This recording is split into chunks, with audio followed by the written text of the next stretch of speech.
আসসালামু আলাইকুম। আমি যেহেতু প্রবাসের মাটিতে থাকি তাই আপনাদের কাছে প্রবাসী রিলেটেড একটা ভিডিও শেয়ার করি। যারা প্রবাসের মাটিতে আছেন আপনাদের কাজে লাগবে। এটাকে আপনি সতর্কমূলক ভিডিও বলতে পারেন। তো গতকালকে আমি একটা চায়ের দোকানে বসে আছি। আমাদের এলাকার যিনি মেম্বার আছে তার সাথে আমার খুবই পরিচিত, খুবই পরিচয় আছে। তিনি আমাকে বলছে, তুমি তো প্রবাসী রিলেটেড ভিডিও করো, চলো আমরা এক জায়গায় প্রবাসীর আপনার বিচার করব, সেখানে তুমি থাকবা, সেখান থেকে তুমি একটা কন্টেন্ট তৈরি করতে পারবা। তো আমি সেখানে গেছি। সেখানে যাওয়ার পরে দেখলাম যে এক বড় ভাই তিনি বিদেশের মাটিতে থাকেন। তিনি বিদেশের মাটিতে থাকেন দীর্ঘ 8 বছর পর্যন্ত। তিনি বাংলাদেশে আসছেন, বাংলাদেশে এসে তার ছোটো ভাই আছে, তার ছোটো ভাইয়ের নামে বিচার মিলাইছেন। আমাদের গ্রাম বাংলার ভাষায় বলে যে বিচার মিলাইছেন, সালিশ মিলাইছেন আর কি। তো তার অভিযোগ হয়েছে তার যে ছোটো ভাই আছে তিনি 8 বছর পর্যন্ত বিদেশের মাটিতে থাকেন, তিনি বিদেশে যাওয়ার সময় তার নামে কোনো ব্যাঙ্ক অ্যাকাউন্ট করে যান নাই। তার যে ছোটো ভাই আছে, ছোটো ভাইকে বলছে বিদেশের মাটিতে যাইয়া তোমার নামে একটা ব্যাঙ্ক অ্যাকাউন্ট করো, তোমার নামে ব্যাঙ্ক অ্যাকাউন্ট করলে তোমার নামে আমি টাকা পয়সা পাঠামো, সেখান থেকে তুমি আমার তোমার ব্যাংকে টাকাটা রাখবা, আমার টাকাটা, এবং কি আমার মা বাবা আছে, মা বাবাকে তুমি দেখবা। ছোটো ভাই বলছে হ্যাঁ ঠিক আছে। তখন ছোটো ভাইয়ের নামে টাকা পয়সা পাঠাইছে, ছোটো ভাই ঠিক মতো টাকা পয়সা খরচ করতেছে। একটা সময় ছোটো ভাইয়ের মনের ভিতরে শয়তানি চলে আসছে, তার জন্য তো কিছু করতে হবে, ছোটো ভাই নিজের জন্য তো কিছু করতে হবে। তিনি তার বাড়ি থেকে দূরে এক জায়গায় একটা বাড়ি করছেন, বড় ভাই টাকা দিয়া বাড়ি করছেন, সেখানে টিনের ঘর উঠেছেন। এখানে তিনি কিছুই করেন নাই, অথচ এটা তার মা বাবাও জানে না। হ্যাঁ, বড় ভাই যখন বিদেশ থেকে হিসাব চাইছে তোর ব্যাংকে কত টাকা আছে, বলছে যে আমার ব্যাংকে এখন কোনো টাকা পয়সা নেই। বলছে কেন তোর ব্যাংকে টাকা পয়সা নেই, আমি তোর ব্যাংকে এত টাকা ফাড়াইছি, হ্যাঁ সেটা তুই রাখার কথা না।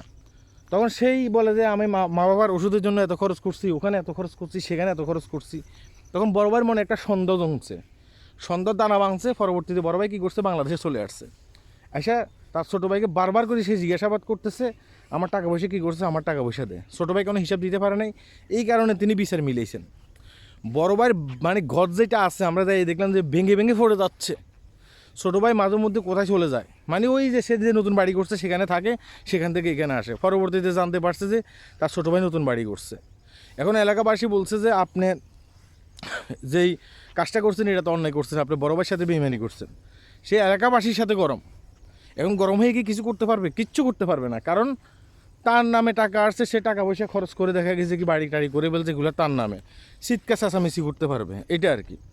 তো ওখানে সালিশ হয় নাই, আপনার কোনো রকম রাগারাগির ভিতরে সালিশটা সমর্থ হয়েছে, পর আমরা সেখান থেকে চলে আসছি। আমি কেন ভিডিওটি করতেছি, আমি এটা নিয়ে আরও অনেক ভিডিও করছি। দেখেন, আপনি বিদেশের মাটিতে থাকেন, আপনার ছোটো ভাই আছে, বড় ভাই আছে, আপনি বিশ্বাস করে টাকা পয়সা পাঠাইতেছেন। হ্যাঁ, একটা সময় দেখা গেছে কি সম্পর্ক অনেক ক্ষেত্রে ঠিক থাকে না, সম্পর্ক নষ্ট হয়ে যায়। পরবর্তীতে দেখা গেছে কি আপনি এখানে এসে কান্নাকাটি করবেন। তাই আমি বলি যে আপনি যখন বিদেশে যাবেন, নিজের নামে একটা ব্যাঙ্ক অ্যাকাউন্ট করে যাবেন।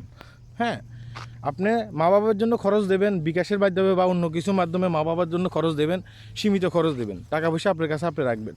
বিদেশে একজন ব্যক্তি কত কষ্ট করে সেটা আমি নিজে জানি, যেহেতু আমি বিদেশের মাটিতে থাকি।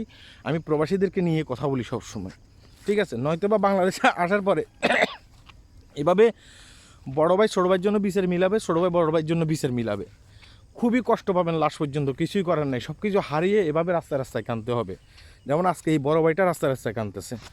আশা করি আমার কথাগুলো আপনাদের কাজে লাগবে। ভিডিওটি শেয়ার করবেন। আল্লাহ হাফেজ।